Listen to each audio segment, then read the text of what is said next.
Chapter 18. When he had finished praying, Jesus left with his disciples and crossed the Kidron Valley. On the other side there was an olive grove, and he and his disciples went into it. Now Judas, who betrayed him, knew the place because Jesus had often met there with his disciples. So Judas came to the grove, guiding a detachment of soldiers and some officials from the chief priests and Pharisees. They were carrying torches, lanterns, and weapons. Jesus, knowing all that was going to happen to him, went out and asked them, "Who is it you want?" "Jesus of Nazareth," they replied. "I am he," Jesus said, and Judas the traitor was standing there with them. When Jesus said, "I am he," they drew back and fell to the ground. Again he asked them, "Who is it you want?" And they said, "Jesus of Nazareth." "I told you that I am he." Jesus answered. "If you are looking for me, then let these men go." This happened so that the words he had spoken would be fulfilled. "I have not lost one of those you gave me." Then Simon Peter, who had a sword, drew it and struck the high priest's servant, cutting off his right ear. The servant's name was Malchus. Jesus commanded Peter, "Put your sword away. Shall I not drink the cup the Father has given me?" Then the detachment of soldiers with its commander and the Jewish officials arrested Jesus. They bound him and brought him first to Annas, who was the father-in-law of Caiaphas, the high priest that year. Caiaphas was the one who had advised the Jews that it would be good if one man died for the people. Simon Peter and another disciple were following Jesus. Because this disciple was known to the high priest, he went with Jesus into the high priest's courtyard, but Peter had to wait outside at the door. The other disciple, who was known to the high priest, came back, spoke to the girl on duty there, and brought Peter in. "You are not one of his disciples, are you?" The girl at the door asked Peter. He replied, "I am not." It was cold, and the servants and officials stood around a fire they had made to keep warm. Peter also was standing with them, warming himself.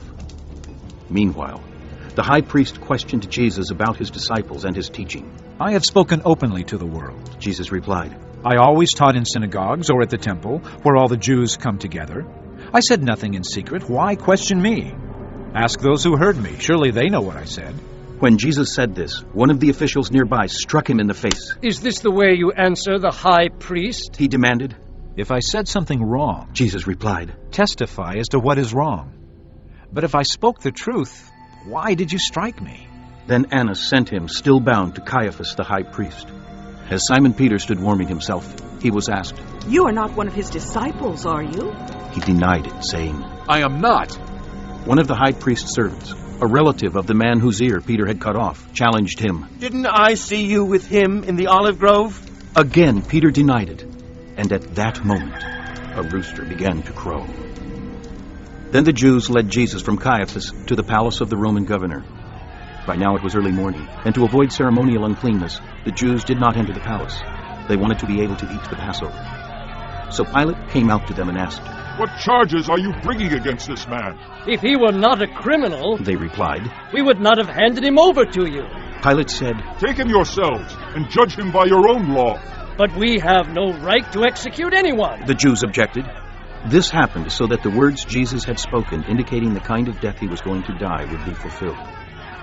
Pilate then went back inside the palace, summoned Jesus, and asked him, "Are you the king of the Jews?" "Is that your own idea?" Jesus asked. "Or did others talk to you about me?" "Am I a Jew?" Pilate replied. "It was your people and your chief priests who handed you over to me. What is it you have done?"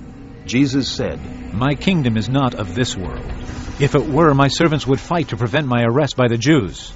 But now my kingdom is from another place." "You are a king, then," said Pilate. Jesus answered, "You are right in saying I am a king. In fact, for this reason I was born, and for this I came into the world, to testify to the truth. Everyone on the side of truth listens to me." "What is truth?" Pilate asked. With this he went out again to the Jews and said, "I find no basis for a charge against him. But it is your custom for me to release to you one prisoner at the time of the Passover.